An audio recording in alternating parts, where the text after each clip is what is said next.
ሃሌሉያ ኢየሱስ ክርስቶስ ጎይታ እዩ ሃሌሉያ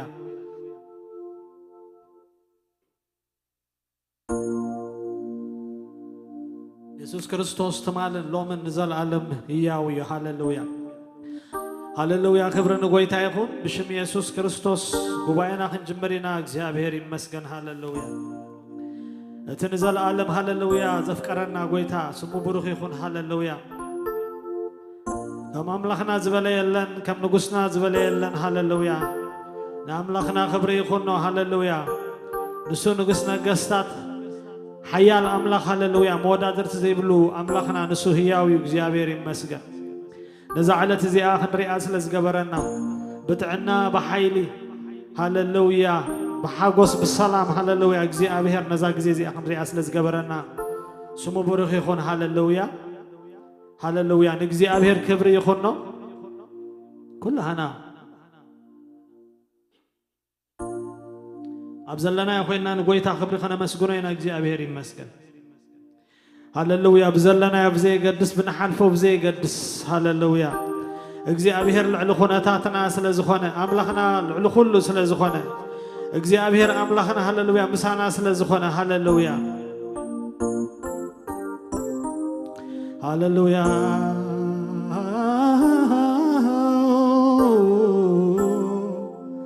ሃሌሉያ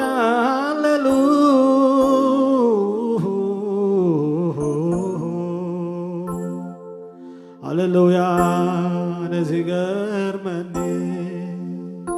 ምሕረትካ لو هاتكا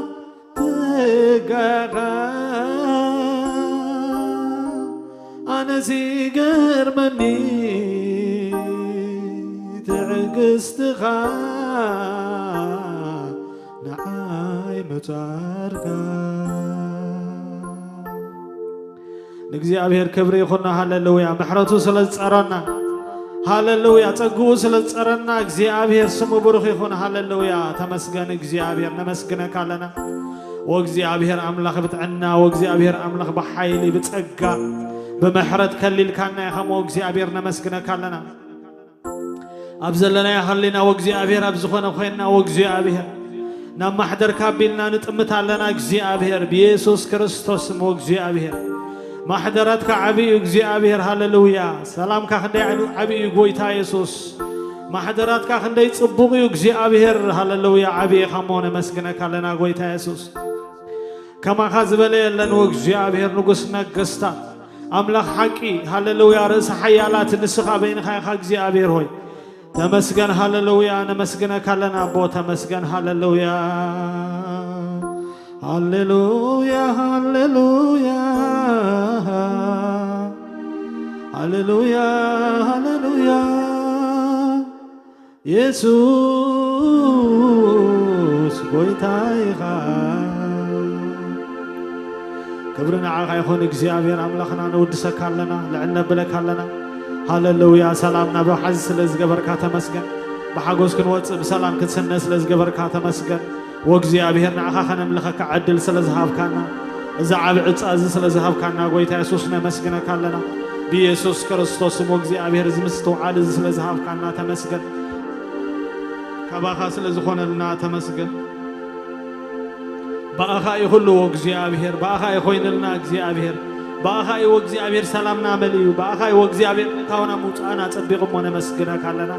ሃሌሉያ ኣብ ምድሪ ስደትና ወእግዚአብሔር ኣለምሊምካና ያኸሞ ተመስገን ስምካ ይባረኽ እግዚአብሔር ስምካ ይባረኽ እግዚአብሔር ሃሌሉያ ኢየሱስ ጎይታ ኢኻ ሃሌሉያ ሃሌሉያ ኢየሱስ ጎይታ ኢኻ አሜን አሜን አሜን አሜን አሜን አሜን አሜን አሜን አሜን አሜን አሜን ተመስገን ጎይታ ኢየሱስ ክብርን ስሙ ይኹን ሃሌሉያ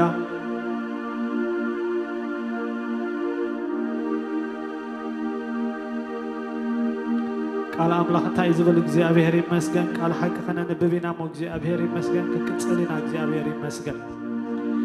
ኣብ ዕብራውያን 6 ምዕራፍ ዘሎ ዘንብብ ዘለኹ ካብ 9 ዘሎ ኣቱም ፍቑራቴ ኣምላኽ ነቶም ቅዱሳኑ ዘገልግልክዎምን እተገልግልዎን ዘለኹምን ግብርኹም ንስሙን زجبركم من فقركم زرسع قفعي أملاح يكون نمو بأخذكم سخمزي إقوى أنت تزاربنا زحايش نمدحان بزخون نأمننا لنا أتمود أتاب عسرت حرن عسرت خلتن زلوا نوتهم بأمنت بتعجستن نتا تصفى زور سوا ما أنت خدمسلوه انبر دون زوزات كي تخونس نفس وكف كسع مود أتا نمملا تصفون نمتصنعن إذا تجهات زي كريء ندلي اللونا إلو هاللويا هاللويا أبز زمن زي بأمنتنا بتعجست بتصفى نقولها الزينة صنعنا أن ملا لسلو زمن يخون زلوا هاللويا نتهم بأمنتنا بتعجست بتصفى زوار سوا ما أنت تمسلوه هاللويا بقار ندنزوزاتن كي تخونوا السن نفس وكفكم كسع مودعتا نمملا تصفانا نمتصنع نزي تجهات زي كريء ندلي اللونا إلو እግዚአብሔር ይመስገን ሃሌሉያ በዚህ ዘመን እዚ ብዙሕ ዝደፋፍ ነገራት ዘለዎ ዘመን ብዙሕ ንሪኦ ዘለና ዘድናይ ድንዛዜ መንፈስ ዘንበሉ ዘሎ ጸልማት ዝመላለሰሉ ዘሎ ንሪኦ ዘለና ሃሌሉያ ነታ እምነትና ነታ ተስፋና ሃሌሉያ ክንወርስ ነታ ተስፋና ክንምልእ ሃሌሉያ ነቶም ዝሓለፉ ኣቦታትና እምነቶም ብትዕግስቶም ብተስፋም ጎይት نتا نزل عالم هوت زوار سوا هاللويا نعم كن مسلم هاللويا غيانا كل جزء هاللويا نقمت كخول كم تتاسنا ما ويت زبلته الدحريخا خطبق سحابني زبلت هاللويا نقولتها سحابنا مساخا خطبق سحابنا خنبلوك እግዚአብሔር ይመስገን هاللويا هاللويا هاللويا قويتا خد مسلوم ردعنا قويتا يسوس بز زمن زي قويتا هاللويا نبزح نقر زدفع له زلو زل أبون لمنا كلنا هاللويا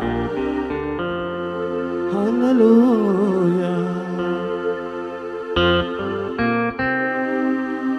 هاللويا كبرنا سمكا يخون يسوس كبرنا سمكا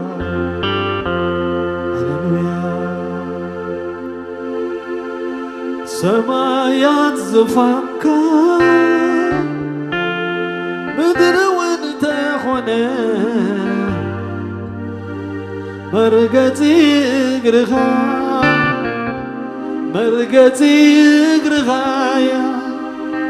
بتنفسا في التغا ما يتهم مرو عزمي فرهغا عزمي برهقا نلوياك كبر خط وسر أفنا يدك خا نهبك علنا تقبل لغا كبر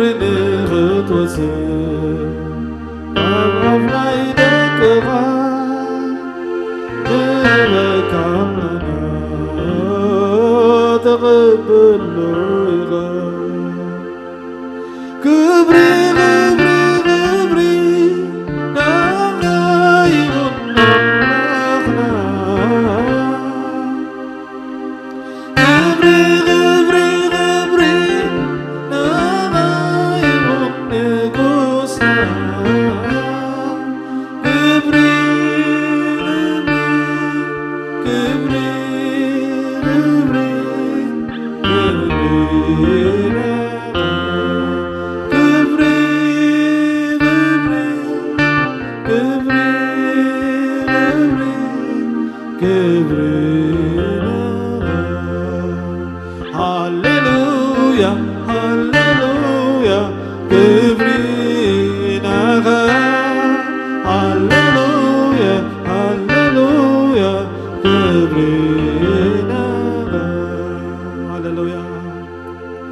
سمايات زمانكا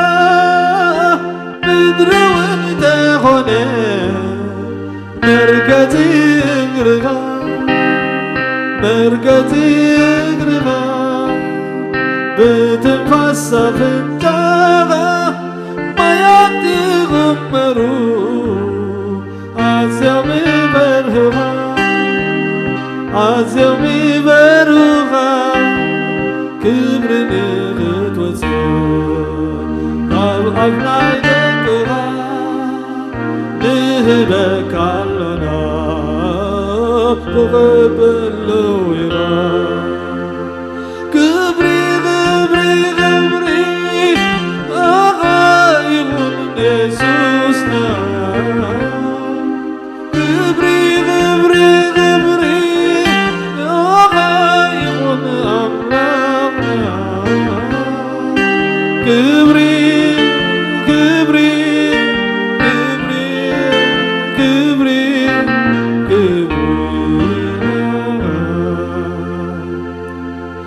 هاليلويا هاليلويا هاليلويا هاليلويا هاليلويا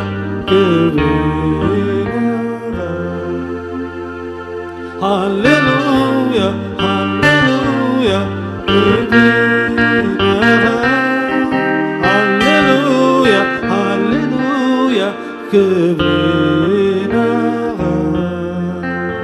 هاليلويا كبر نوعه يكون هاليلويا كبرنا تلعلي يكون هاليلويا أملخنا نوعه يكون هاليلويا سجدتنا نوعه يكون هاليلويا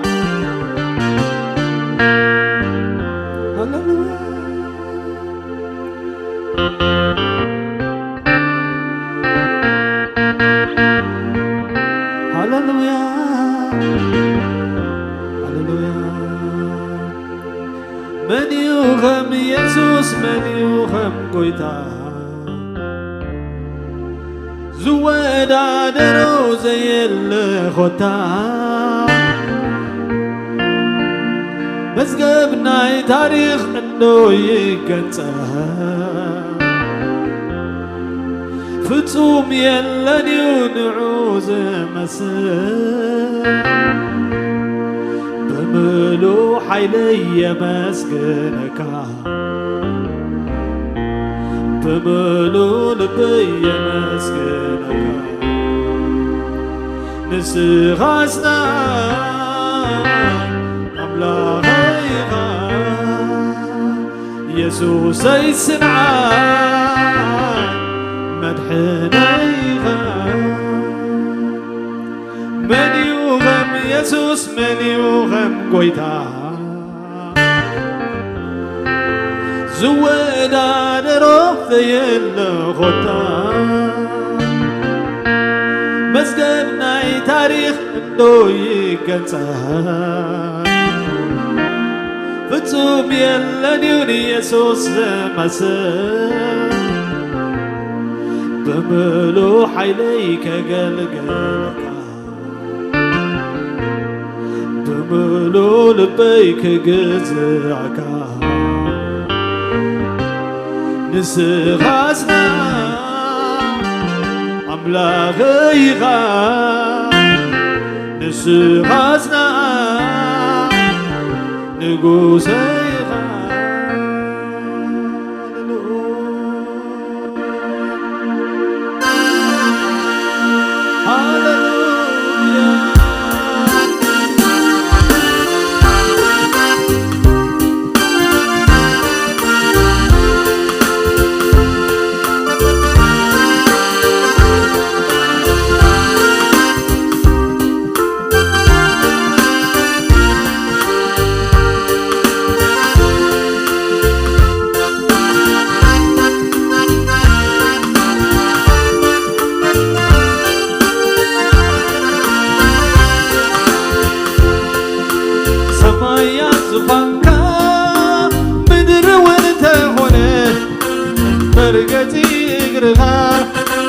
مرقتي اقرها بتنفاس بنجاها ما ياتي خمرو عزيومي فرهوها عزيومي فرهوها كبرن بتوزن أما يدكها نهبك علونا تقبلو يها كبرن بتوزن نهبك علونا تقبلو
مرقتيغا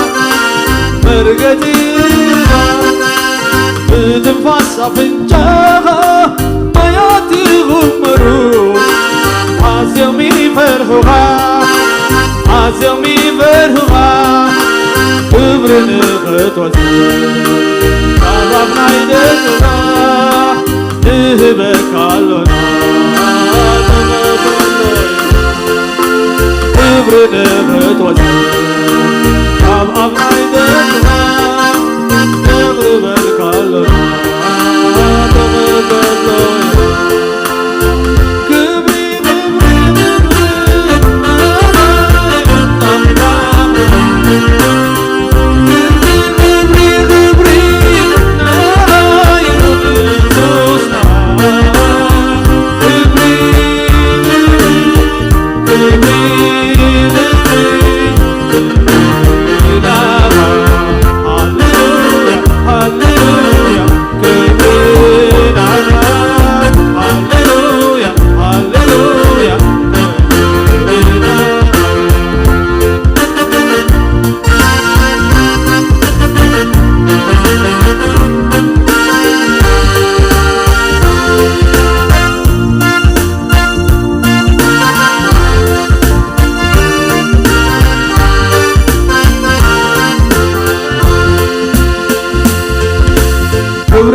طاري بين غاي غمة كبرين غتوسم كبر وسم كبر غاي كبر غاسنا وزان غاسنا عند ما يجعل ويدان كبر غاسنا وزان غاسنا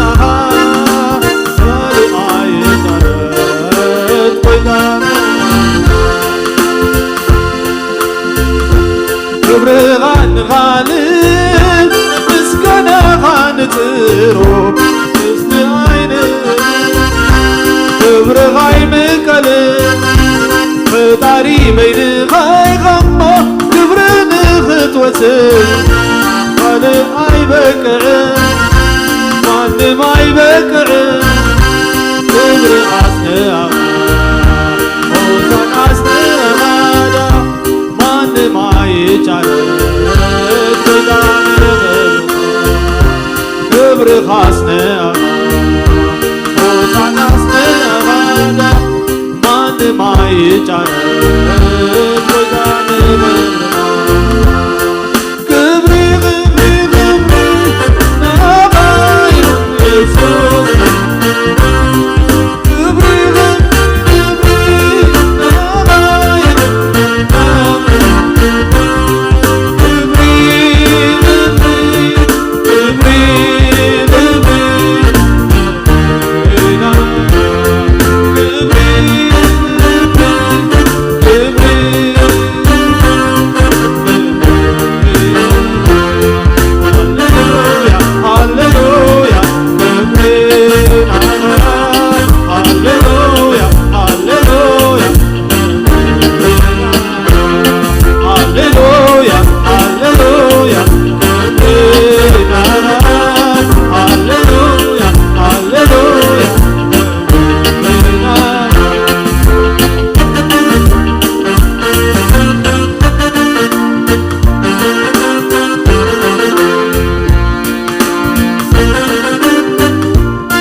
وسخلو ونوسخلو مسكنا غمنا بسفيح عاتفكا زيمانا مزمرنا تنبلو يا مسكنا غمنا بسفيح عاتفكا زيمانا مزمرنا تنبلو يا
مرقتي اقرغا بتنفس عفنجاغا ما ياتي غمرو عزيومي برهغا عزيومي برهغا كبرنا بطوسا عقبنا يدكها نهبك عالما كبرنا بطوسا عقبنا يدكها نهبك عالما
سندخ سلامي انتي دليو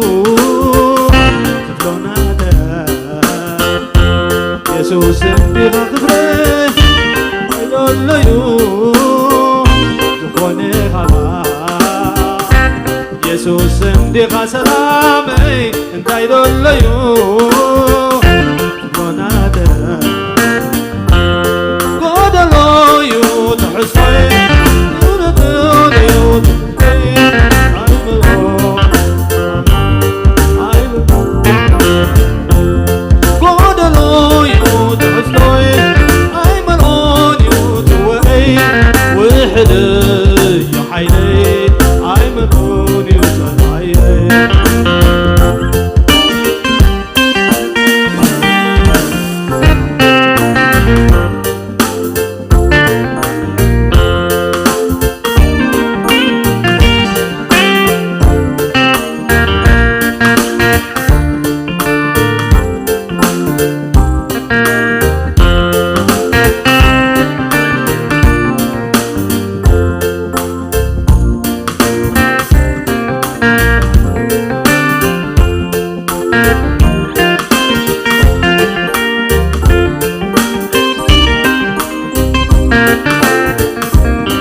يسوس اتزصدقني دم يسوس حارة زوتاني دم يسوس اتزصدقني دم يسوس حارة زوتاني دم يسوس اتزصدقني دم يسوس حارة زوتاني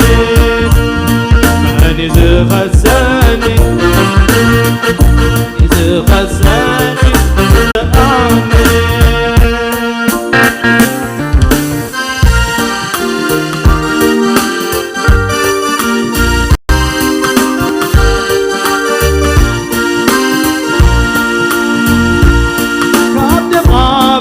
زبلاتك زبلاتك قد بلادك استماتك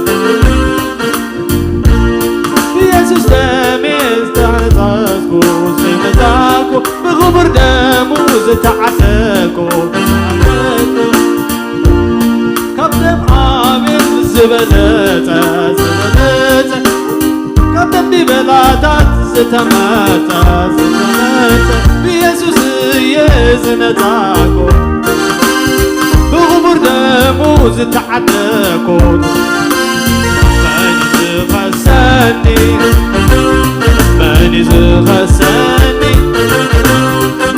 يسوسي اتزصدقني دم يسوسي حارة زوتاني دم يسوسي اتزصدقني دم يسوسي حارة زوتاني دم يسوسي اتزغفرني دم يسوسي حارة زوتاني دم يسوسي اتزغفرني دم يسوسي حارة زوتاني دم يسوسي اتزصدقني دم يسوسي حارة زوتاني دم يسوسي اتزصدقني دم يسوسي حارة زوتاني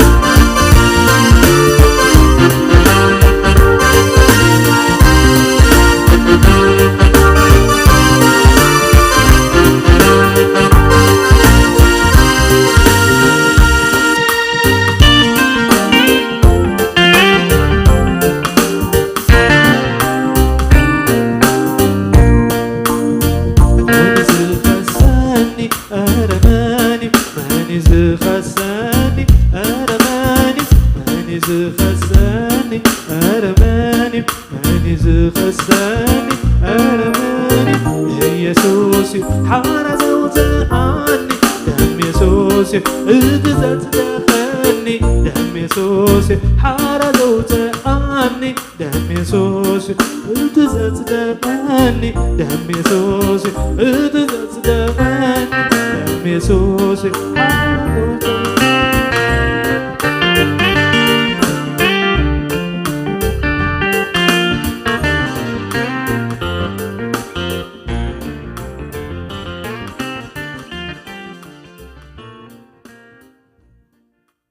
هللويا يسوع كريستوس غويتاي هللويا بدم يسوع سينا صديقنا هللويا حرز وطعنا تزفسس دمي هللويا يسوع كريستوس غويتاي እግዚአብሔር ይመስገን ቀጽልና ናብት خبر قال አምላክን ከይዲና እግዚአብሔር ይመስገን ጎይታ በቃሉ خዛረበና በቃሉ خጻናና እግዚአብሔር ይመስገን ሃሌሉያ ሁላና ድማ ናብት خبر ቃል ተዳሊና ንጸበ ጎይታ ይባርክኩም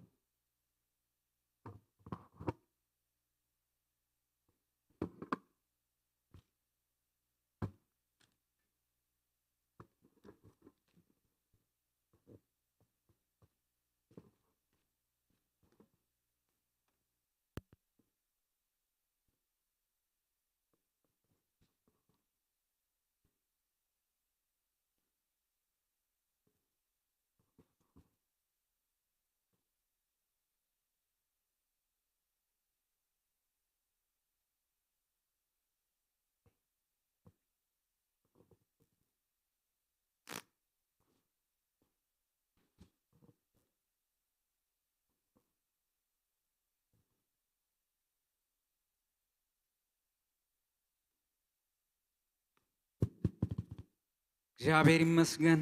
ክብርን ምስጋናን ውዳሰን ነቲ ኩልሻ بملكوته حيلون منفسون كبرون دقيفو بسقى حيلو تتوزب بلنا خبز العالم نزل العالم كبرن عيخون እንደገና ሎም ምሸት እግዚአብሔር ካብተ ሕያው ቃል እንደገና በቃሉ ገይሩ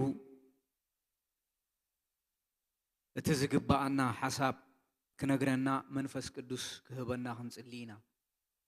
ቅዱስ እግዚአብሔር ነመስግነካ ካብ ዘለዓለም ንዘለዓለም ክብረን ህበካ ዝመስለካ ዝወዳደረካ የለን ንስኻ ካብ ዘለዓለም ንዘለዓለም ሕያው ኢኻ ቅዱስ እግዚአብሔር ናይ ፍጥረት ኩሉ ደኳኒ ናይ ህይወት ኩሉ መሰረት ንስኻ ኢኻሞ ክብርን ምስጋናን ንዓኻ ንህበካ ካብ ዘለዓለም ንዘለዓለም ክበር ዝመስለካ የለን ዝወዳደረካ የለን ቅዱስ እግዚአብሔር እስኻ ሕያው ኢኻ በሕያው እስትንፋስካ ነፍስ መንፈስ ስጋ ዘሪእኻ ተንብር ንስኻ ኢኻሞ በኣኻ ንወሳወስ ሕያዋኒና ተባሂሉ ከም ዝተጻሕፈ እቲ ሕያው ቃልካ ብመንፈስ ቅዱስ ንህይወት ክኾነና ብህይወት ከምብረና ብህይወት ከሳግረና ሕጂ እውን ብመንፈስካ ኣብ ማእኸልና ተመላለስ ክብርን ምስጋናን ንዓኻ ይኹን ተሪፉ ዘሎ ግዜ ኩሉ ድማ ክበረሉ ብክቡር ወድኻ በኢየሱስ ክርስቶስ ስም አሜን ሎም ምሸት ካብ ዘፍጥረት ምዕራፍ 18 ቁጥሪ 16 ጀሚርና ክሪኢና ኣብዚ ክፍሊ እዚ እንሪኦ ሓደ ነገር ብዛዕባ አብርሃም ይዝዛረብ አብርሃም ካብቶም ናይ እምነት ኣቦታት ሓደ እዩ እግዚአብሔር ካብ ከለዳውያን ከመይ ከም ዝፀውዖ መጽሐፍ ቅዱስ ታሪኽ ይነግረና እዩ ካብ ምዕራፍ 12 ዘፍጥረት ጀሚርና ንረኽቦ ኢና አብርሃም እንታይ ዓይነት ጉዕዞታት ተጓዒዙ እግዚአብሔርን አብርሃምን እንታይ ተዘራሪቦም ኣብ መገዱኸ አብርሃም እንታይ ኣጓኒፎ ናይ አምላኽ እግዚአብሔር አምላኽ ድማ ካብ ንአብርሃም ከመይ እንዳደገፈ የሳግሮ ከመይ እንዳደገፈ ይሕልፎ ከም ዝነበረ እቲ ታሪክ ኩሉ ንሪኢና እግዚአብሔር አምላኽ ካብ ዘለዓለም ንዘለዓለም ብዘለዓለም ኪዳን ዝፀውዖ ጎይታ ካብኡ ኣይተፈለየን አብርሃም ብእግዚአብሔር አመነ ጽድቅ ኮይኑ ድማ ተቆጸረሉ ይብለና መጽሐፍ ቅዱስ ናይ እምነት መሰረት እምበኣር እምነት እዩ እምነት ድማ ካብ ምስማዕ እዩ ምስማዕ ድማ ካብ ቃል አምላኽ እዩ ስለዚ ሎም ምሸት ካብቲ ናይ እምነት ኣቦ ተባሂሉ ኣብ መጽሐፍ ቅዱስ ዝጽዋዕ አብርሃም ካብኡ ህይወት ክሪኢና ናይ እምነት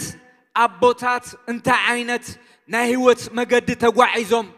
እንታይ ዓይነት ውረድ ደይብ ሓሊፎም መጽሐፍ ቅዱስ ብግልጽዩ ዘቐምጠልና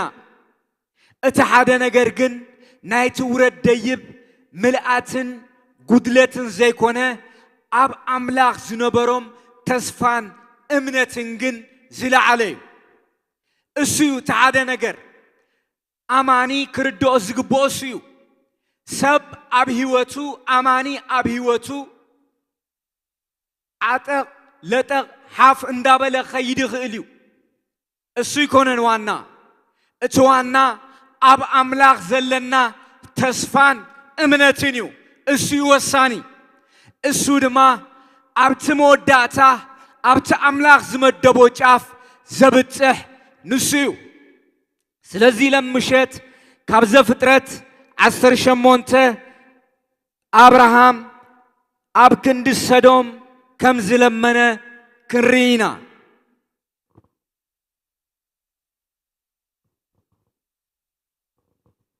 ከምዚ ይብል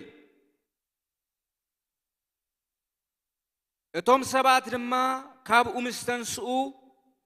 ገጾም ንሰዶም ኣቢሎም ኣቕንዑ አብርሃም እውን ከፋኖም ምስኣቶም ከደ እግዚአብሔር ድማ ነቲ ክገብሮ ዘለኒ ካብ አብርሃም ኣይሓብኦኔ አብርሃም እሲ ዓብይን ብርቱዕን ህዝቢ ክኸውን እዩ ህዝብታት ኩላ ምድሪ ድማ بو خبارخو يوم أنا أبراهام زحرخو نبيتو بدحريقو خا ندقو مجد እግዚአብሔር كم زحلو من خقبرم صدقن فتحن كقبرو خا من خأززوم إليه شعو خا نتي زتسفخو كفتسملو بلا شعو እግዚአብሔር أبراهام بسنكي سدومن جموران أويات بزح حاتياتن كا انبزا عبي خونه كمتنا باي زبصح أويات مقبارومن زي مقبارومن ما انت خفلت وريده خريه بولو اتوم سبات دما غصوم مليسوم ناب سدوم امرحو ابراهام كا غنا اب قدمي እግዚአብሔር دويلو نبره يبلنا ابز خفلزي انريو قداماي ነገር እንታዩ እግዚአብሔር አምላክ እቶም ሰባት ድማ ካብኡ ምስተንስኡ ገጾም ንሰዶም አቢሎም አቅንዑ ይብለና ኣብ ሰዶምን ገሞራን አዳማን ሲባዮን ዝበሃላ ከተማታት እንታይ ዓይነት ዓመፃን ኃጢአትን ከም ዝነበረ መጽሐፍ ቅዱስ ገሊጹ ይነግረና እዩ እግዚአብሔር ድማ ንዛ ዓመፃ ኽርኢ ወረደ نزع متآخري إمس ورده ناب أبراهامي ماتيو ناب أبراهام مسمته እግዚአብሔር حد نجاريلو እግዚአብሔር دما نتي خجبرو زلني كاب أبراهام أي حبون إيه إلو እግዚአብሔር أب سدومن أب جموران خجبرو زحسبه نا أبراهام أي حبون بقلتي نجيرو مالتي أزمانت انتهى مالتيو እግዚአብሔር አምላክ ናይልቡ ንዝኾኑ ሰባት ይዛረብዩ ሐሳባቱ አይስውርንዩ ማለትዩ አነ ንአብርሃም አይሐብኦኔ እቲ ክገብሮ ዘበለ ሁሉ ክነግሮኤ ኢሎ እግዚአብሔር ኣብ ሰዶምን ኣብ ገሞራን ንዝነበረ ነገር ክርኢ ከም ዝወረደ ርዩ ድማ ፍርዲ ክህብ كم زمتة فلوتيو أبراهام دما እግዚአብሔርን أبراهامن بعنساب يزراربون يروم أبراهام نእግዚአብሔር انتاي يلوو أبراهام نእግዚአብሔርስ انتاي تزاريبو أبراهام صادق زخونه سب أبراهام نእግዚአብሔር زفرع سب أبراهام نእግዚአብሔር تأزيزو سب نسب كم ززاربو مس እግዚአብሔር أملاخ أفنا أف بزعبا سدومن جموران يزرارب نيرو بزعبا سدومن جموران كزرارب كلو أبراهام برهراه منفسيو مس እግዚአብሔር زرارب نيرو أبكر مع أملاخ ناي سدومن جموران فردي استودع أقوان تهونه أبراهام جن نأملاخ ملمانو أي قارتن زمالت انتاي مالتيو أبراهام زنبره ناي مهرتن ذهراه منفس زها حلو في نيرو أبل بግዚአብሔር أب سدومن أب جموران زتوسن نجار نيرو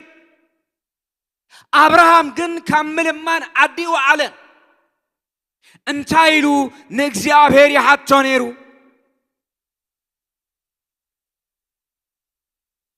كنريوينا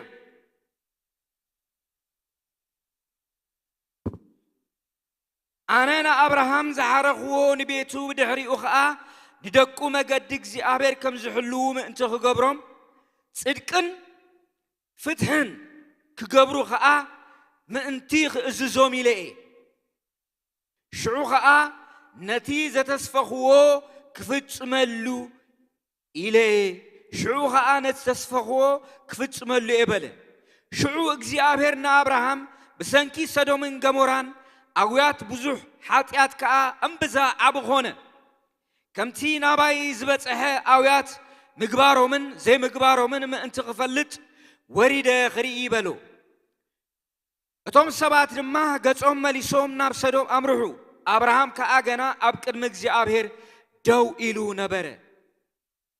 أبراهام أبكر مجزي أبير نيرو أبكر مجزي أبير دويلو أبراهام دما قربيلو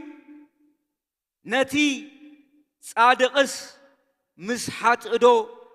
كتطفئو إيخا من الباش أبتا ختما حمسات أدكان يركبو يخونو مو برقت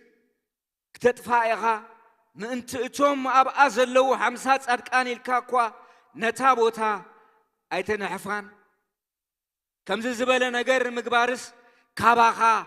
يرحاق إلو كم زبالة نجر مقبار كاباخا يرحاق نتاخة تما حمسات أدكان أبتاخة تما تزرق كبوس نتاخة تما دو من عفكايا كم زي أمسل نجر مقبار كاباخا يرحاق إلو نأملاخ يلمنو جميرو مالت متحف قدوس كنقرنا خلو اتهم حقنيا نأملاخ سبات أبراهام نبيو متحف قدوس كم يلو تزاريبو ليو كرينا بتغزقت المعراف 10 شمونت 10 تشعت أبراهام نتي فوق زمت أختما እግዚአብሔር አምላክ በሰንኪ ሰዶምን ገሞራን ፍርድ ዝወሰነላ ከተማ እግዚአብሔር ከጥፋም እንቲ እዚ ካባኻ ይርሐቅ 50 ጻድቃን አብታ ከተማ ተተረኺቦም ንታ ከተማዶ ትንሕፋ ኢሉ ምልማን ጀሚሩ አብ ቅድሚ እግዚአብሔር ደው በለ ይብል ደውይሉ ይልምን ማለት ደውይሉ يمالد بزعبا نايتا ختما طفات كي تطفئ اتزب كي تطفئ بزعبا سدومن غموران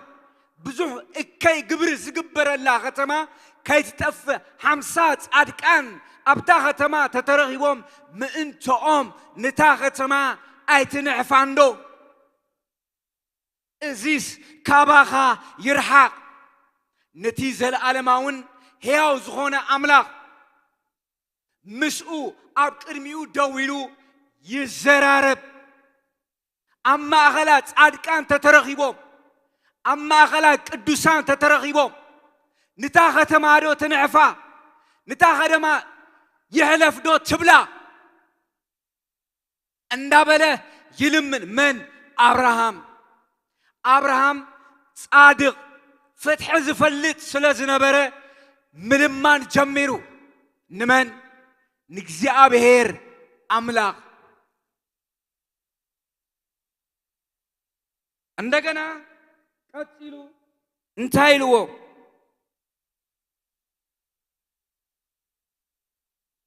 ከምዝ ዝበለ ነገር ምግባርስ ካባኻ ይርሐቅ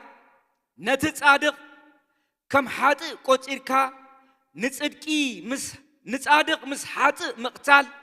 كاباخا يرحق اتن خلا مدري زفرد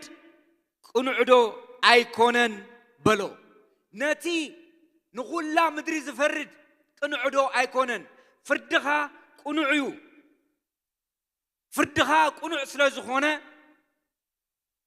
نصادقان مسحاتان ايتقتلو منيخا ازي كاباخا يرحق نخلا مدري زفرد قنعدو ايكونن يبلو فردها قنعيو صادقان ابتا ختما تترغيبهم بزعباتهم صادقان الكا نتا ختما كتقدفائها وي كتنعفائها إلو يزلمنو اسها قنوع املاخها ناي مدرو كله فراد ويتايها فردي كاباها اي سورنيو ازبلو زلو سلازي اتنو كله مدري زفرد قنعو دايكونن بلو أبراهام ملمان جميرو نهيا أملاك نتي قنوع فرادي نتي صادق زخونا أملاك فردقن أبلب أملاك توديو نيرو أوشتو استودع مدوب نيرو እግዚአብሔር كله زفلت እግዚአብሔር كله زرئي እግዚአብሔር نخلو زمرمر እግዚአብሔር ንጨጉሩና ከማን ቆጢሩ ዝፈልጣ ሕያው እግዚአብሔር بفرد زي قاقت صادق أملاك كما تخلو انتاي كم زقبر يفلت نيرو من أبتا ختما كم زلو يفلت نيرو እግዚአብሔር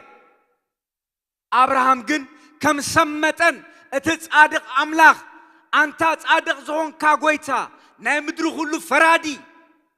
إنه نصادقان مسحاتان أي تطفئوا منيخا إلو እግዚአብሔር ከአ ኣብ ከተማ ሰዶም 50 ጻድቃን እንተረኺ በስ ንበዘላ እታ ከተማ ምእንቶም ኢለ ክንዕፋ የበለ ግን ኣይተረኸበን ዝገርም እሱ እዩ ኣይተረኸበን 50 ሰብ ኣይተረኸበን እግዚአብሔር ከአ ኣብ ከተማ ሰዶም 50 ጻድቃን እንተረኺ በስ نبزلا اتا ختما ምእንትኦም ኢለ ክንዕፋ የበለ አብርሃም ድማ መሊሱ እነሆ አነ መሬትን ሓሙኽሽትን ከለኹ ምስ ጎይታይ ብምዝራበይ ደኣ ደፊረ እምበር ምናልባሽ ካብቶም 50 ጻድቃን ሓሙሽተ እንተ ጎደሉኸ ብዛዕባ እቶም ሓሙሽተ ዶ نزا ختما زئا كتطفا إغابلو እግዚአብሔር ከአ 40 ሓሙሽተን እንተረኺ በስ ኣይጥፋ ኣያነ የበሎ ከም በሐድሽ ድማ ምናልባሽ 40 ይርከብዎ ይኾን ኢሉ ተዛረበ እግዚአብሔር ከአ ምንትቶም 40 ኢለ ኣይገብሮነ የበሎ አብርሃም ከአ كزارب يمو أي تخوري من هالباش 30 أنت ترغبوا واخي بلا እግዚአብሔር ከአ 30 أنت ترغبوا أي قبرون يبلو أبراهام دما إنه مسقويتاي كزارب دعادة في رمبر من هالباش 10 أنت ترغبوا እግዚአብሔር ከአ من تأتم 10 أي تفعان يبلو أبراهام كا غويتاي حنسا تراي كزارب يمو أي تخوري من الباش 10 ترخبكو إلى حاتتو እግዚአብሔር كا منتو اتوم 10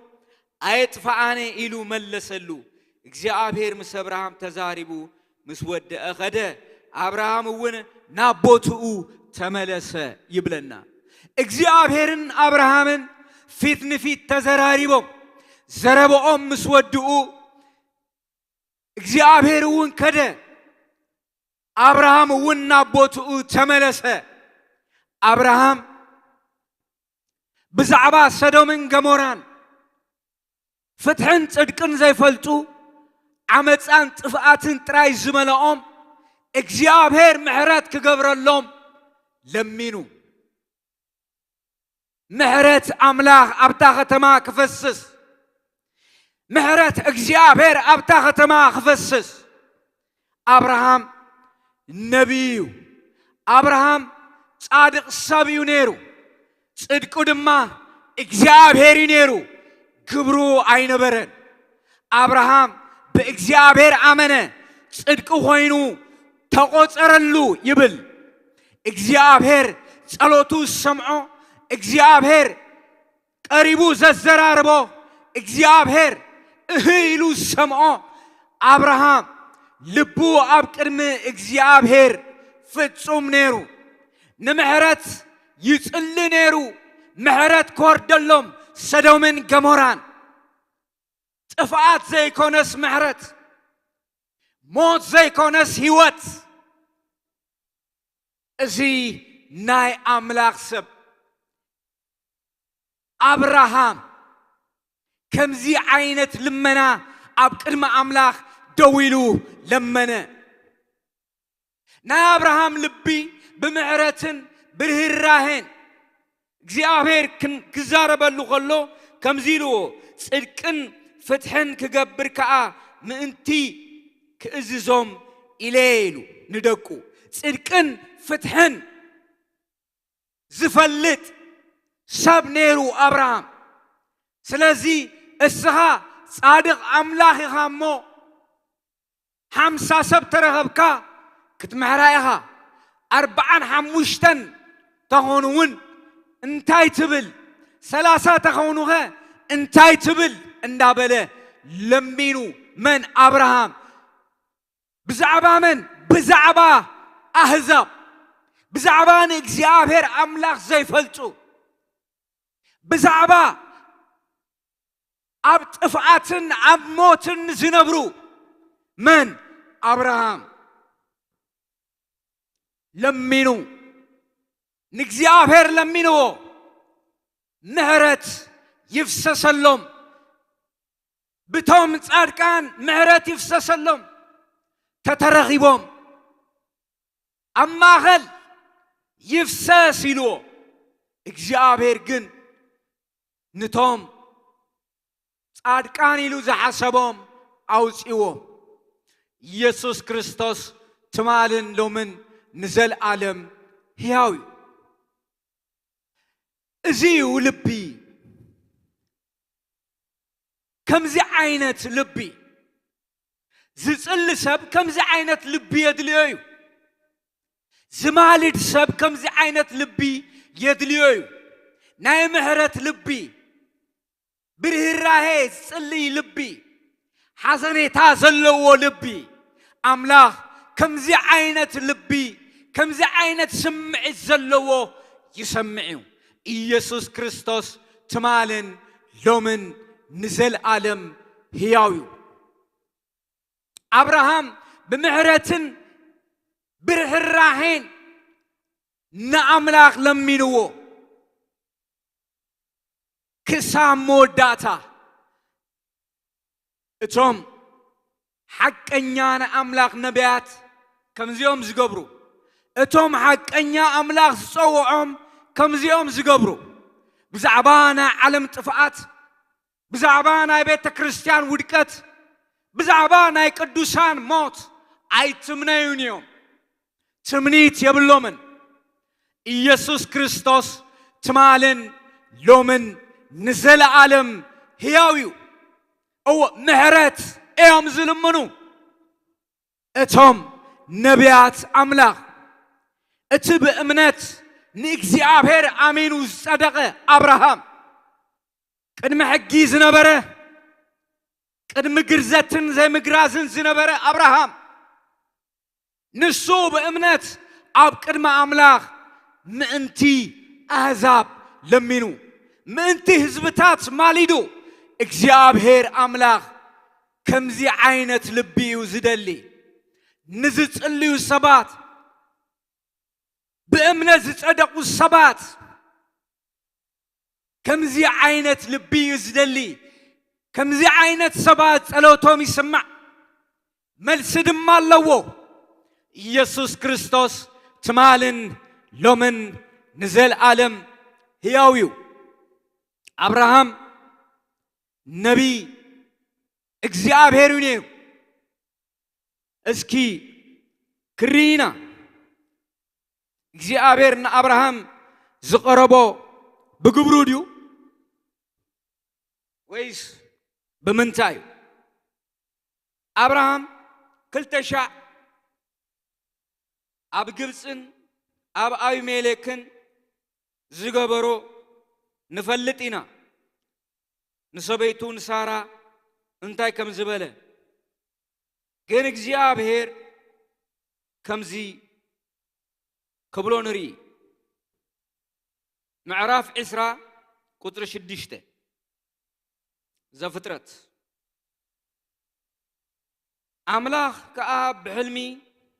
አነውን ንዚ ብንጹህ ልበኻ ከም ዝገበርካዮ ፈሊጤ ኣብ ቅድመይ ኃጢአት ክትገብር ኣይሓደግኩኻን እዚ ንአቢሜሌክ ይልዎ ኣይሓደግኩኻን ስለዝውን ከይትትንክያ ክትንክያ ኣይፈቐድኩልካን ሕጂ ኸኣ ነታ ሰበይቲ ናብ ሰብኣያ ምለሳ ንሱ ነቢዩ እሞ ምእንቲ ክትድሕን ክጽልየልካ እዩ ኢልዎ انت اقبل ما انتي كتدحن كم من تأيو دحينو أبي ملك أبراهام نسبيتو نسارا كلتش على ويتواي بسنك فرح زعكل እግዚአብሔር ግን ናይ ኪዳን አምላክ ስለዝኾነ ነቢይነቱ አይገፈፎን እግዚአብሔር ስለዘሃቦ ማንም ክገፎ ይክእልኒ እግዚአብሔር እንታይሎ ነቢይ ሞ ክጽልየልካዩ ክትፍወሲኻ ኢልዎ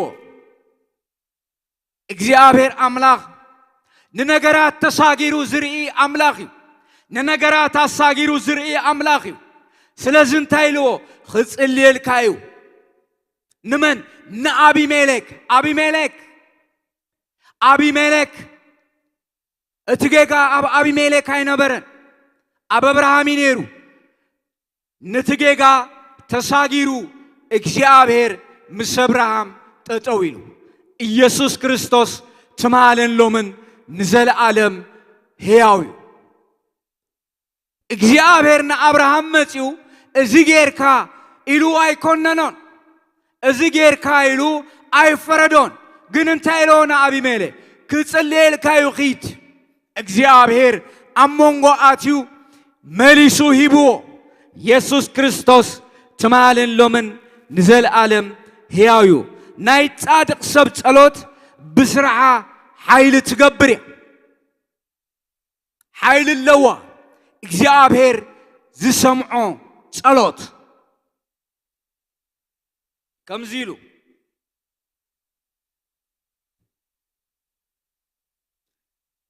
አቢሜሌክ አባጊዑ ከብቲ ተባዕታይን አንስተይትን ባሮት ወሲዱ ንአብርሃም ሃቦ ንሳራ ሰበይቱ ድማ መለሰሉ አቢሜሌክ እነሆ ምድረይ አብ ቅድሜኻ አብ ዘሓረኻዮ ተቐመጥ በሎ ንሳራ ድማ እነሆ ንሓውኪ 1000 ቅርሺ ብሩር ሂበየለኹ እነሆ እዚ አብ ቅድሚ እቶም ምሳኽ ዘለዉ ኩሎም ንኽብሪኺ ይኹንኪ አብ ቅድሚኡ ከሎውን በዚ ተሰየሚ በላ እግዚአብሔር በምኽንያት ሳራ ሰበይት አብርሃም ንኹለን እተን አብ ቤት አቢሜሌክ ዝነበራ አንስቲ አምኪንወን ነበረ አብርሃም ድማ ንአምላኽ ለመነ አምላኽ እውን ንአቢሜሌክ ንሰበይቱን አግራዱን አሕወዮም ኮልዱ ከም ዝኽእሉ ኸዓ ኮኑ ይብለና እንታይ መኺኖም ነይሮም ካብ ምንታይ ተፈዊሶም ካብ መካንነት መን እግዚአብሔር ዓጺዎ ነይሩ እግዚአብሔር ድማ ከፊትዎ ኢየሱስ ክርስቶስ ትማልን ሎምን ንዘለዓለም ሕያው ስለዚህ እግዚአብሔር አምላክ ናይ ቀረባ አምላክ ናይ ርሑቕ አምላክ አይኮነን እግዚአብሔር ጸሎቱ ሰምዖ ሰብ ብሩኽ እግዚአብሔር ጸሎቱ ሰምዖ ሰብ ዝተባረኸ እግዚአብሔር ጸሎቱ ሰሚዑ ዝምልሰሉ ሰብ ብሩኽ እግዚአብሔር ጸሎቱ ንመን ይሰምዕ ተይልና ጽድቅን ፍትሕን ንዝፈልጡ እግዚአብሔር ጸሎት ይሰምዑ ሰሚዑ ድማ ይምልስ ኢየሱስ ክርስቶስ ትማልን ሎምን ንዘለዓለም ሕያው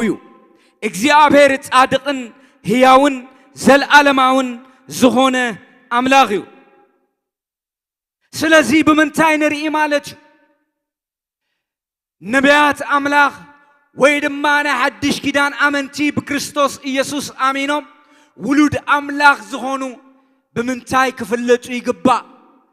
ብርህራሄን ብምሕረትን ብምህለላ ንቅዱሳን ጥራይ ዘይኮነስ ንዘይ አመንቲ እግዚአብሔር ሰሚዑ ዘመልስ አምላክ ኢየሱስ ክርስቶስ ትማልን ሎምን ንዘለዓለም ሕያው እግዚአብሔር ጸሎት ሰሚዑ ዘመልስ አምላክ እግዚአብሔር ብፍርዲ ክገብሮ ዝወሰነ ጸሎት ኣይክልክሎን እዩ ምልጃ ኣይክልክሎን እዩ ምህለላ ኣይክልክሎን እዩ ኣብ ቅድሚ ኣብ ልበ ኣምላኽ ዝተወደአ ነገር ማንም ከዓጽፎ ኣይክእልን እዩ ኢየሱስ ክርስቶስ ትማልን ሎምን ንዘለዓለም ሕያው እዩ ስለዚ ኣማኒ ከምና ሓድሽ ኪዳን ኣመንቲ እቲ ሓሳብ ኣምላኽ እንታይ ከም ዝኾነ ተረዲእና ክንጽሊ እዩ ዝግባእ ማለት እዩ እቲ ሓሳብ ኣምላኽ እቲ ፍቓድ ኣምላኽ ጥራይ እዩ መልሲ ዘለዎ እቲ ሓሳብ ኣምላኽ መልሲ ኣለዎ ይምልስ እዩ ምስቲ ሓሳብ ኣምላኽ ተሰማሚዕና ደው ክንብል ከለና እግዚአብሔር ኣምላኽ ጸሎት ሰሚዑ ዝመልስ ኣምላኽ እዩ ኢየሱስ ክርስቶስ ትማልን ሎምን ንዘለዓለም ሕያው እዩ ስለዚ ናይ ምህለላ ጸሎት ብዛዕባ ነገስታት ብዛዕባ መኳንንትን ሹማምንትን ክግበር ኣቐዲመ ይእዝዝ ሰብ ኩሉ ናብ ምድሓን መገዲ ክበጽሕ ኢሉ ሐዋርያ ጳውሎስ ቀዳማይ ጢሞቴዎስ ምዕራፍ 2 ካብ ቁጽሪ 1 ክሳብ 4 ዘሎ ይነግረና ኢየሱስ ክርስቶስ ትማልን ሎምን ንዘለዓለም ሕያው እዩ እዚ እዩ ናይ ወንጌል መሰረት ሰብ ኩሉ ናብ ፍልጠት ሓቂ ክበጽሕ ዘይኣመንቲ ክፉዓት ይኹኑ ለጋሳት ዓመፀኛታት ይኹኑ ህዱኣት ምድሓን ኣምላኽ ክግለጸሎም ምሕረት ኣምላኽ ዝኾነ ክርስቶስ ክግለጸሎም እቲ ሕያው ዝኾነ ጎይታ ኣብ ህይወቶም ክመጽእ ኣብ ዘበኖም ክኣቱ ንነገስታት ንመኳንንቲ ንሹማምንቲ ንኽንጸሊ እግዚአብሔር ኣምላኽ ንዝዩ ጸዊዑና ንኽንራገም ኣይጸዋዓናን ንመራዕቲ ክንራገም ኣይጸዋዓናን ንፖለቲሻን ክንራገም ኣይጸዋዓናን እዚ ኣብ ቅድሚ እግዚአብሔር ገበን እዩ ኢየሱስ ክርስቶስ ትማልን ሎምን ንዘለዓለም ሕያው እዩ እቲ ጸጋ ወንጌል እቲ ናይ ምሕረት ወንጌል እቲ ዘለዓለማዊ ወንጌል አብርሃም ስለ ዝተረድኦ ስለ ዝበረሃሉ ንሰብ ሰዶምን ገሞራን ክንዲ ፍርዲ ምሕረት ለሚኑሎም ክንዲ ጥፋት ሕይወት ለሚኑሎም መን አብርሃም ከምኡ ድማ ሐዋርያ ጳውሎስ ንሰብ ጢሞቴዎስ ንኤፌሶን ቤተ ክርስቲያን ቀዳማይ ጢሞቴዎስ እዚዩ ጽሒፉሎም ንሰብ ኤፌሶን ንነገስታት ንሹማምንቲ ንመኳንንቲ ንሰባት ኩሉ ናብ ፍልጠት ሓቂ ክበጽሑ ክንጽልይ ኣለና ሕይወት ክረኽቡ እዚ ድማ ኣብ ቅድሚ ኣምላኽ ባህ ዘብሎ እዩ ኣምላኽ ባህ ይብሎ ሰባት ናብ ፍልጠት ሓቂ ክመጹ ከለዉ ሰባት ብሕይወት ክነብሩ ሰባት ብዘለዓለም ሕይወት ሓቂ ተተኺሎም ክነብሩ እዚ ንኣምላኽ የሐጉሶ ኢየሱስ ክርስቶስ ትማልን ሎምን ንዘለዓለም ሕያው እዩ አብርሃም ከምዚ ዓይነት ልቢ ነይርዎ ሐዋርያ ጳውሎስ ከምዚ ዓይነት ልቢ ነይርዎ ኢየሱስ ክርስቶስ ትማልን ሎምን ንዘለዓለም ሕያው እዩ ኣነ ነቢየ ዝብል ኣነ ሐዋርያየ ዝብል ኣነ ወንጌላዊ ዝብል ኣነ ሽማግሌ ኣነ ፓስተር ዝብል ናይ ምሕረት መንፈስ ተዘይተመሊኡ እቲ ናይ ሓድሽ ኪዳን መንፈስ ገና ኣይሰተን ናይ ባሃቂ ክነግረኩም ይኽእል እቲ ናይ ወንጌል ምስጢር ኣይበረሃሉን እቲ ናይ ጸጋ ወንጌል ኣይተገለጸሉን ገና እወ እቲ ናይ ጸጋ ወንጌል ኣሳጊሩ ዝረአየ አብርሃም ምሕረት ሓቲቱ ኢየሱስ ክርስቶስ ትማልን ሎምን ንዘለዓለም ሕያው እዩ እቲ ጸጋ ዝተገለጸሉ እቲ ናይ ምሕረት ወንጌል ዝበረሃሉ ሰባት ኩሉ ናብ ፍልጠት ሓቂ ክበጽሑ ብሕይወት ክነብሩ ይጽልይ እምበር كابسروم تبنكيسوم نابزل عالم تفات كدربيو አይጸልዩኑ ከምዚ አይነት መንፈስ ኢየሱስ ክርስቶስ አይሃበናን ካብ ክርስቶስ አይተቀበልናን እዚ አርባዕተ ነጥቢ ደቀ መዛሙርት ኢየሱስ ክርስቶስ ስለዚህ ሰምዑዎም ስለዚህ ተቀበልዎም ከም ኤልያስ ሓዊ ካብ ሰማይ ወሪዳ ትብልዓዮም ዶ ክንብል ኢሎም እንተ ዓይነት መንፈስ ይዘለኩም ኢሉ انت عينت منفسيو كم زي عينت منفس حزي متاخون انا حجي ناي معرت منفس ناي هيوت منفس سب كلنا فلتت حق خبصح ناب هيوت قدنا خاتو ازي فقاد املاخيو يسوع كريستوس تمالن لومن نزل عالم هياويو هو معرت املاخ زتملأ لبي فقر أملاك زتملأ لبي رهراهي زتملأ لبي زي تأيف زي فنفن نسبات لبي أبراهام كي تأيف كي فنفن أبكر مع أملاك تطويلو بجاها محرت حمسات صادق أنت ترغيب وما أغل اتوما شحات انتم بهوت يمبرو بهوت يمبرو ሙሴውን ከሙይሉ ሙሴና አምላክ ሰብ ከሙይሉ አም ምድረ በዳ ኸጥፎኦም ምስበሎ አምላክ ንዓይ ካብ ህይወት መጽሐፍ ደምስሰኒ ንዓይ ካብ ህይወት መጽሐፍ አውፃኒ አሕዛብ እንታይ ይብሉኻ አውፂኦም መገደት ሪፍዎም كمزي عينت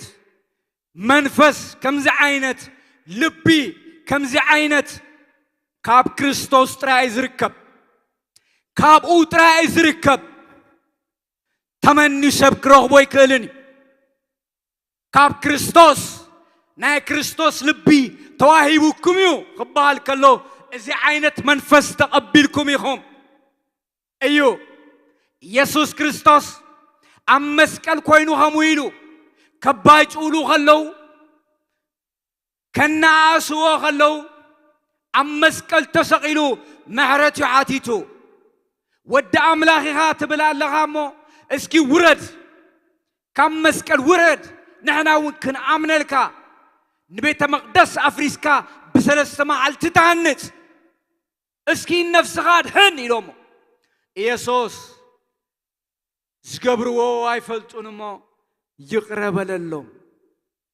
يقرب لهم إيسوس كريستوس تمالن لومن نزل عالم هياويو اتهياو منفسته أبراهام نفوس زغاون صلوت صليو نسدو من غموران لمينو إيسوس كريستوس تمالن لومن نزل عالم هياويو أوه اتناي ጸጋ ሁሉ አምላክ እቲ በምህረት ዝተመልአ አምላክ ሕጅውን ህያውዩ ንቶም ዝወደቁ ንቶም ናብ ጥፍኣት ዝኸዱ እቶም ኣብ ጥፍኣት ዘለው ኣብ ምድሪ ምህላውካ ኣብ ምድሪ ምህላውኪ ነቶም ናብ ጥፍኣት ዝኸዱ ክንጽልየሎም እዩ እወ እቲ ናይ ምህረት ወንጌል እቲ ንዘለዓለም ብህይወት ዘነብር ክርስቶስ كبرهالهم أما أخلهم كبره أبيتهم كبره كنصليلهم علنا بيت كريستيان إزيو حلاف النتا يسوع كريستوس تمالن لومن نزل عالم هياويو أبراهام بإግዚአብሔር آمنه صدق خوينو تقوصيرولو يسوع كريستوس تمالن لومن نزل عالم هياويو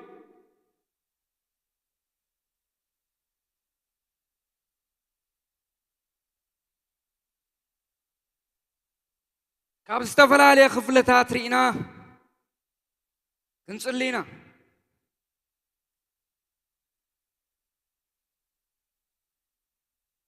يوب 4 كلتن قطر شمونته كم زيبل حجي خا شبعت زرابعن كابت شعت غنبباي إيوب بارياي كتصلي لكم يو نعوخ قبلوي كم إيوب بارا غيركم بزعباي كنعنا سلازي تزاربكم مأنتو إلي كمتي نعشنتكم زقبا أيقبرن إيبالا كمتي نفلتو إيوب صادق قنوع نأملاق زفرع سب كم زنبري مصحف قدوس زنقرنا كمتي اسو خمتناتي اسو نعاي زلو الرآية اسو بزعباي زنبرو التحساسبا هموي نبركمن اسو يتسألي لكم إلوهم نإيوب كتنانعو زمتو سبات مالتو እግዚአብሔር ጸሎቱ ሰምዖ ሰብ ብፁዕ እዩ እግዚአብሔር ጸሎቱ ሰምዖ ሰብ ብፁዕ እዩ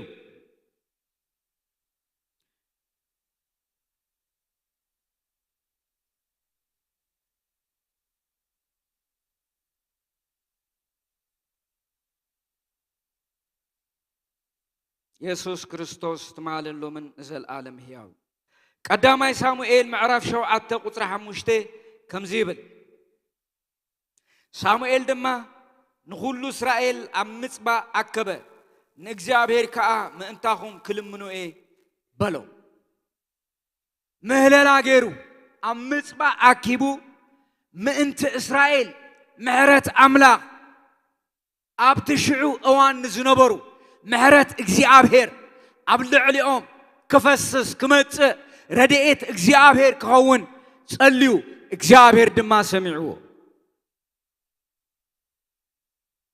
ካላይ ሳሙኤል 24:17 ዳዊት ድማ ነቲ ህዝቢ ዝወቅዕ ዝነበረ መልአክ ምስራኤ ንእግዚአብሔር በሎ እነሆ ኣነ ዝበደልኩ ኣነ ኻየ ክፉ ዝገበርኩ እሰና ባጊዕ ግና እንታይ ገበራ በጃኻ إدكانا باين نابيتي أبوين تخون بلا ماني بالكمزي دا عينة لبيو اتي ملآخ እግዚአብሔር كوكع مسجمرة أنا إيه بديلي ساتو من تايجيرهم التاريخ عم ببومولو أباين أبيتين يخون انتاي قبروي رهراهي زتملئو داويت ناب أملاكم ويلو تسأليو ኢየሱስ ክርስቶስ ትማልን ሎምን ንዘል ዓለም ሕያው ርህራሄ ዝተመልኦ ጸሎት አምላኽ ይሰምዕ ርህራሄ ዝተመልኦ ጸሎት አምላኽ ይምልስ እዩ ምስማዕ ጥራይ አይኮነን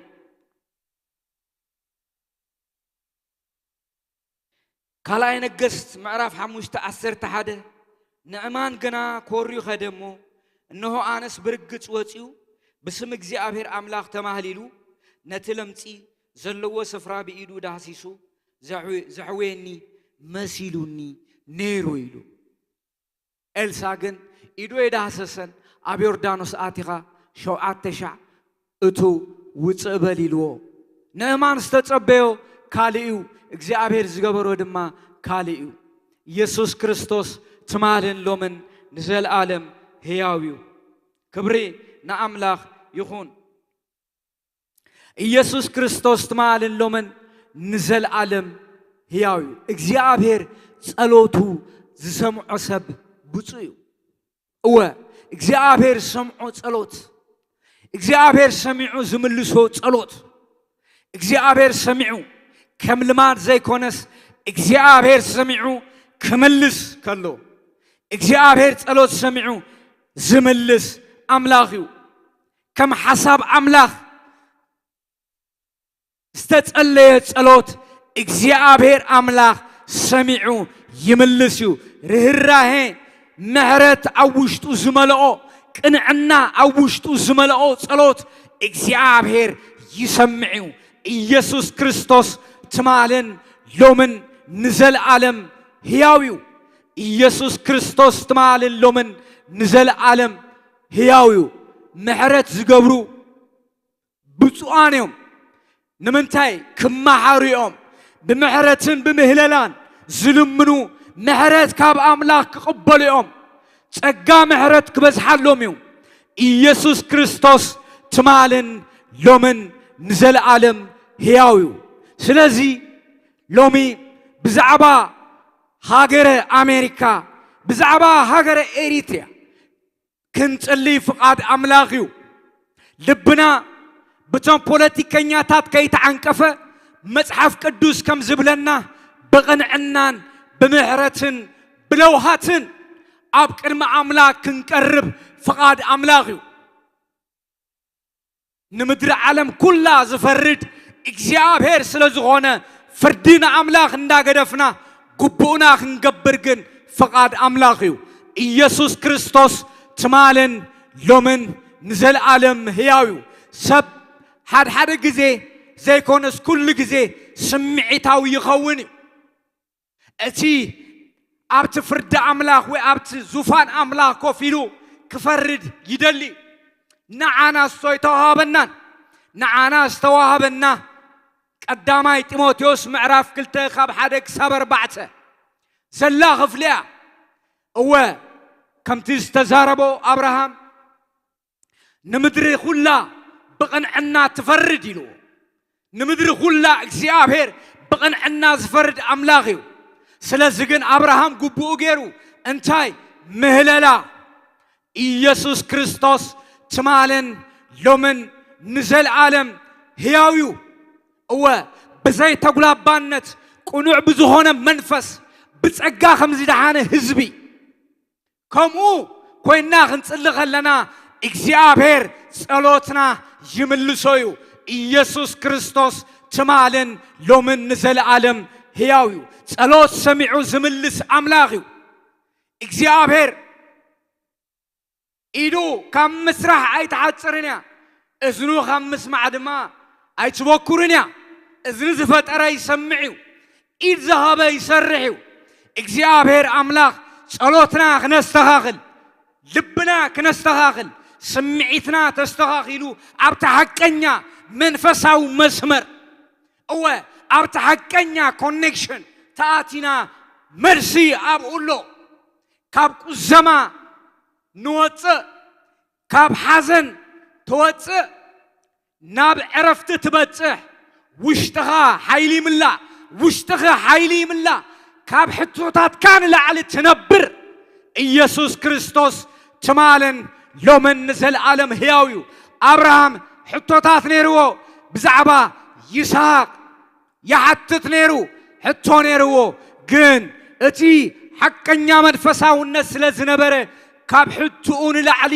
ብዛዕባ ሰዶምን ገሞራን የተሓሳስቦ ነይሩ ይጽሊ ነይሩ ይልምን ነይሩ እሱ እዩ ተሓቀኛ መንፈሳውነት ንሱ እዩ ተሓቀኛ ነቢይነት ንሱ እዩ ጭካነ ዝመልኦ መንፈስ ካብ እግዚኣብሔር ኣይኮነን ጭካነ ዝመልኦ መንፈስ ካብ እግዚኣብሔር ኣይኮነን ርህራሄን ምሕረትን ፍቕርን ዝመልኦ እዩ ጨካናት እቲ ጨካን ክረኽቦም ናይ ነቢይነት መንፈስ ማለት እንዳቆሰለ ዝፍውስ እዩ ተጸናኒዑ ዘጸናንዕ እዩ እወ ኢየሱስ ክርስቶስ ትማልን ሎምን ንዘለዓለም ሕያው እዩ ስለዚ ኣነ ነቢየ ዝብል ሰብ ተሃልዩ ኣብዛ ማሕበር ኣነ ናይ ነቢይነት መንፈስ ኣለኒ ዝብል ሰብ ተሃልዩ እዚዩ ተሓቂ እዚዩ ተሓቀኛ ቃል እዚዩ ተሓቀኛ መንፈሳዊ ጉዕዞ እዚዩ ተሓቀኛ መንፈሳዊ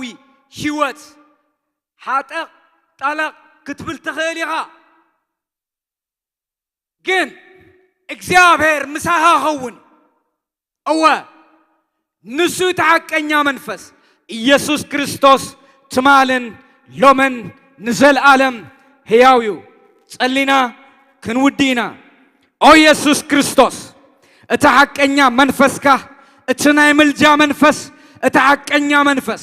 ኣብ ማሕበርና ክፈስስ እቲ ሐቀኛ መንፈስ ኣብ ደቅኻ ክመጽእ اتحقنيا ناي مهللا منفس أما أخلنا كون أو قدوس إيسوس اتحقنيا منفساونت حيزو زمت ጸጋኻ اتحقنيا منفساونت اتحقنيا مهلا حيزو زمت منفسكا أما عبرنا بملآت يفسس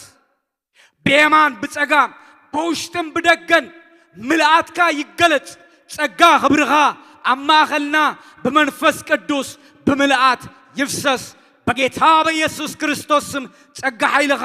ይውረድ ዝኾነ ይኹን ማእሰርቲ ይፈታሕ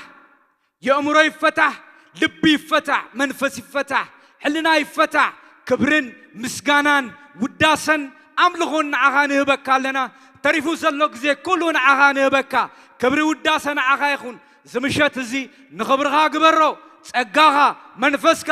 ይፍሰስ ሕጂ እውን ክበር ንብለካ ኣለና بتكبر ودخاب إيسوس كريستوس آمين